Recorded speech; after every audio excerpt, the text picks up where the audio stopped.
come by the blood of Jesus. We come by the blood of Jesus.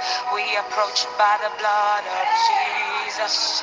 We come by the blood of Jesus. We enter by the blood of Jesus. We come by the blood of Jesus. Je suis bénie et honorée de partager cette parole avec vous ce matin. Je veux apprécier la grâce et le privilège que l'Éternel me donne de pouvoir échanger avec vous. Ce matin, nous sommes conduits à la suite de tous ces merveilleux et bénis orateurs dans le livre de Josué. Josué 3, Josué chapitre 3, en son verset 10. Et la Bible dit, Josué dit, « À ceci vous reconnaîtrez que le Dieu vivant est au milieu de vous.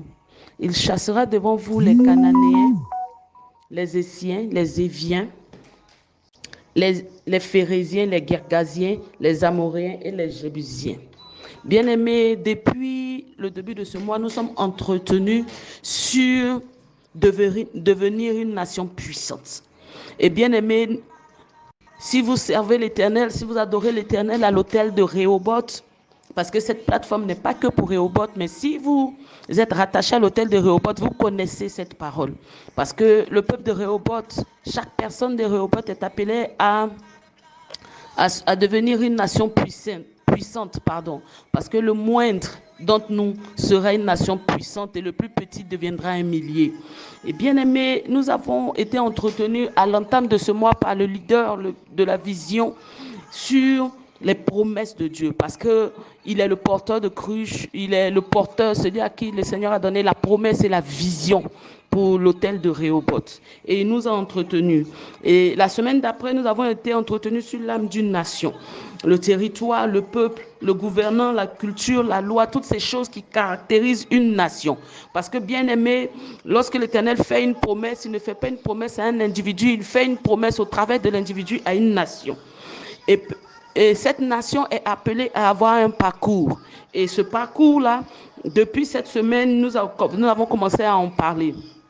Et le parcours d'Israël, bien aimé, en parlant d'Israël, nous voulons voir la vie de quelqu'un, nous voulons voir la vie d'un frère, la vie d'une sœur.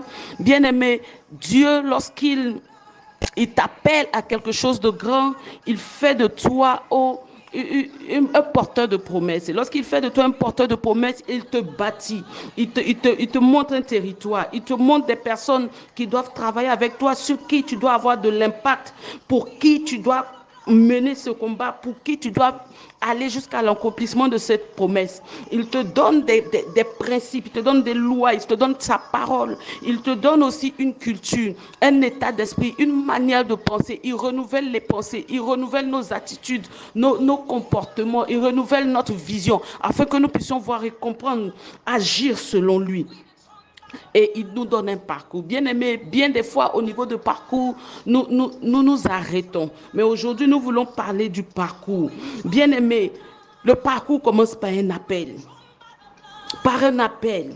Et je veux parler à quelqu'un ce matin qui a été appelé à quelque chose. Bien aimé, lorsque nous parlons d'appel, nous ne parlons pas d'appel seulement dans le ministère. Nous parlons d'appel, que ce soit pour tes affaires, que ce soit pour ta famille, que ce soit pour ton travail, que ce soit pour le ministère. Bien aimé, il y a un appel, il y a une parole avec laquelle tu cours, il y a une parole avec laquelle tu marches, il y a une parole qui caractérise ce que tu regardes. Bien aimé, la Bible dit que nous devons avoir les yeux fixés sur la croix. Nous devons avoir les yeux fixés sur Jésus. Et c'est parce que nous avons les yeux fixés sur Jésus que nous pouvons marcher, nous pouvons vivre, marcher sur le chemin de la vie chrétienne par le secours du Saint-Esprit. Bien-aimés, à l'entame où nous voulons parler de conquête, parce que c'est de ça qu'il s'agit aujourd'hui, les victoires de conquête.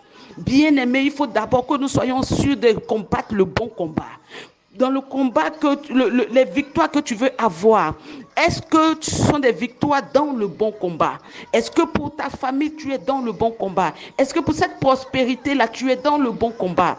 Est-ce que pour le ministère, tu es dans le bon combat? Ce n'est pas le combat de nos envies, ce n'est pas le combat de nos chairs, ce n'est pas le combat de nos désirs. Ce n'est pas le combat de nos frustrations, non. C'est le combat de la promesse que Dieu nous a faite. C'est le combat de l'appel que Dieu nous a lancé. Est-ce que nous sommes dans le bon combat? Bien-aimé, si tu es dans le bon combat, je bénis le Seigneur pour ta vie. Mais si tu n'es pas dans le bon combat, je veux t'appeler à revenir à la source. Il est celui-là qui appelle. Il est celui-là qui donne la vision. Il est celui-là qui donne l'orientation. Il est celui-là qui oriente le combat. Alors c'est lui qui peut te mettre sur le bon chemin.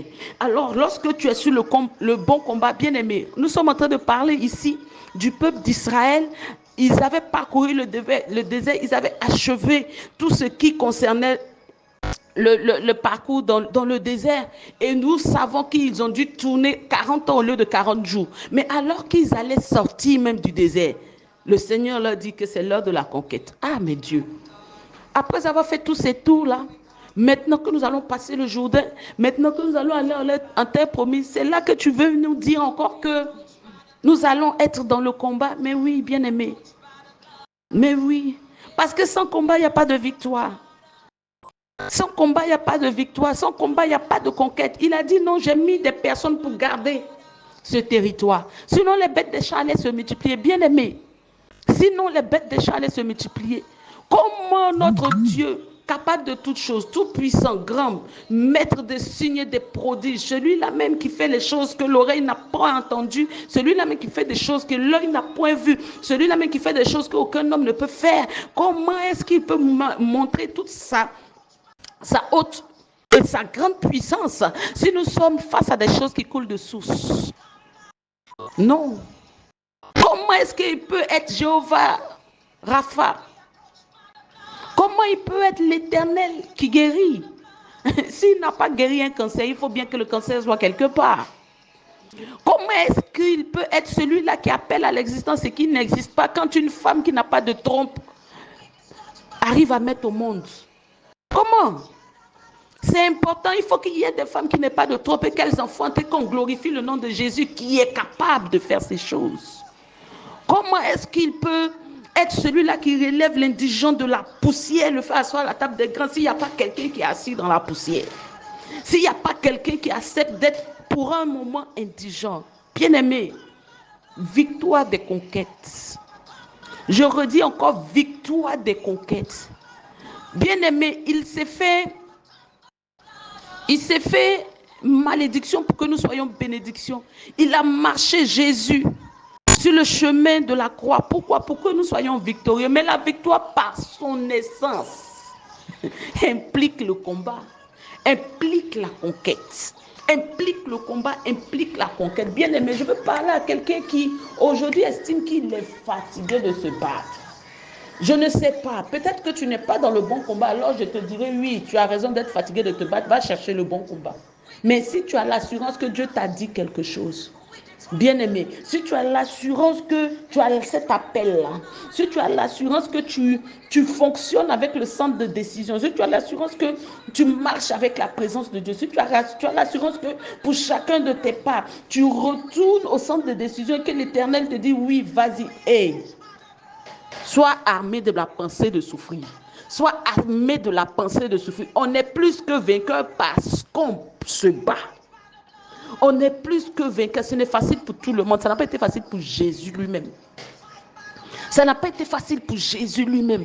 Et même pour le Saint-Esprit, ce n'est pas facile d'être toujours en train de travailler à ce que de plus en plus nous soyons changés à la même image que Christ. Ce n'est pas facile pour le Saint-Esprit de faire fleurir en nous le fruit de l'Esprit. Ce n'est pas facile pour le Saint-Esprit de faire toutes ces choses. Mais il ne lâche pas. Le Saint-Esprit ne nous lâche pas. Regarde, avant aujourd'hui que tu entends ces paroles, tu sais qu'il y a eu des actes de désobéissance dans ta vie, dans ma vie. Il y a eu des péchés dans ta vie, dans ma vie. Mais le Saint-Esprit ne nous lâche pas. Parce qu'il a une mission dans nos vies. Il a une mission de nous apprendre Christ et de former Christ en nous. Il ne lâche pas. Il est Dieu pourtant. Il est Dieu pourtant. Jésus a porté sa croix. Et même lorsqu'il est tombé, il s'est relevé sur le chemin de Golgotha.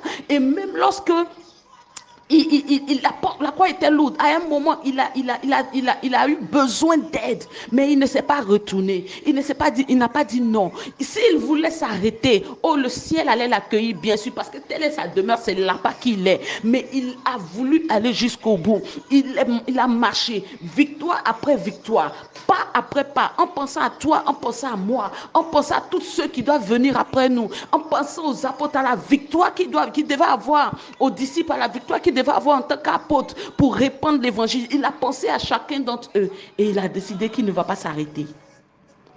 Bien-aimé, il faut avoir un esprit de conquérant.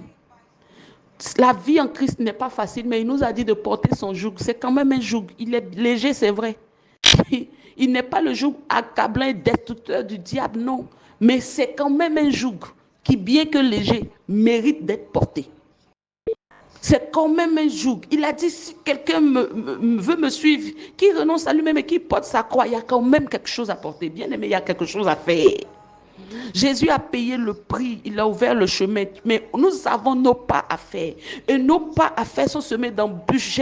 Je dis souvent à des frères, à des sœurs qui se plaignent de que c'est difficile. Je dis non, mais le diable, il fait son travail. C'est nous qui ne savons pas faire notre travail. Nous ne savons pas faire notre travail. Nous ne savons pas remettre les choses selon la parole de Dieu. Nous ne savons pas nous armer de la pensée du Saint-Esprit. Nous ne savons pas avoir le cœur rempli de zèle. Nous ne savons pas avoir le cœur rempli de foi. Nous ne savons pas avoir le cœur rempli de joie, rempli de certitude. Non, le diable, il fait son travail. Faisons le nôtre. Mettons en face de nos oppositions, mettons en face de nos combats la victoire que l'Éternel a acquise pour nous à la croix. Mettons en face de cela les promesses de notre Dieu. Mettons en face de cela la capacité, la puissance de notre Dieu bien-aimé. Je ne sais pas dans quelle situation mon message te trouve, mais je veux te dire que la victoire est pour le conquérant. La victoire est par essence donnée à l'issue du combat. À l'issue du combat. Le combat ne veut pas dire que Dieu n'est pas avec toi. Le combat ne veut pas dire que les choses ne sont pas pour toi ou à ta portée. Non. Bien-aimé, quand tu n'es pas dans le sens du Seigneur, il y a des résistances que tu n'as pas. Mais quand tu es dans le sens du Seigneur, le diable te résiste. Et c'est parce que le diable te résiste que Dieu ne dit pas que tu vas aller seul. Que Dieu dit que nous allons ensemble. Nous combattons par le sang de Jésus. Nous gagnons par le sang de Jésus. Nous saisissons les choses par le sang de Jésus. Non pas notre propre intelligence, non pas notre propre capacité. Mais alors que nous sommes au pied de Jésus, alors que nous sommes dans la présence de Dieu, il nous donne l'onction nécessaire pour pouvoir gagner dans chacun de nos combats. Au travail, il y a un combat. Par la puissance de la présence de Dieu, tu gagnes ce combat. Dans ta famille, il y a un combat. Par la puissance de la présence de Dieu, tu gagnes ce combat. Dans tes affaires, il y a un combat. Dans tes finances, il y a un combat. Par la puissance du sang de Jésus, tu gagnes ce combat. Bien-aimés, nous sommes plus que vainqueurs par celui qui agit en nous. Infiniment au-delà de ce que nous pouvons penser ou imaginer, par sa puissance qui agit en nous, nous sommes plus que vainqueurs. Oh, nous sommes plus que vainqueurs. Je veux parler à la vie de quelqu'un ce matin. Ton Dieu est avec toi. Ton Dieu est vivant, ton Dieu est puissant. Ton Dieu est grand.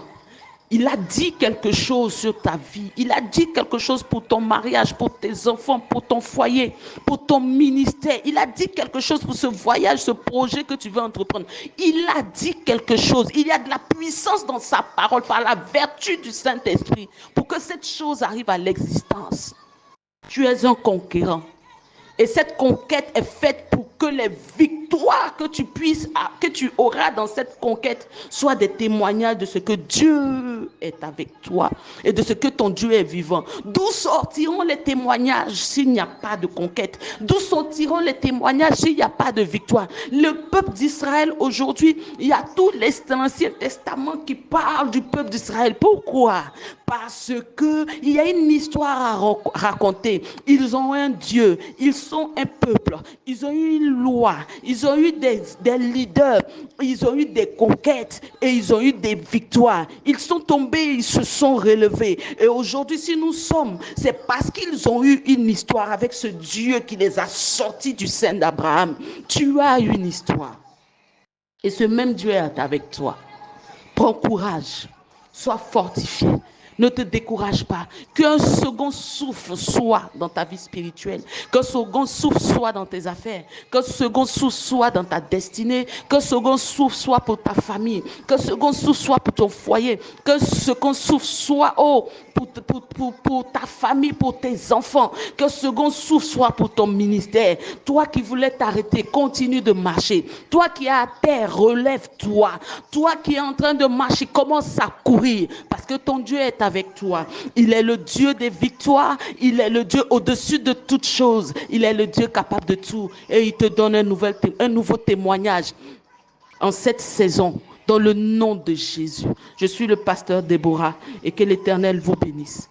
Au nom de Jésus. Amen.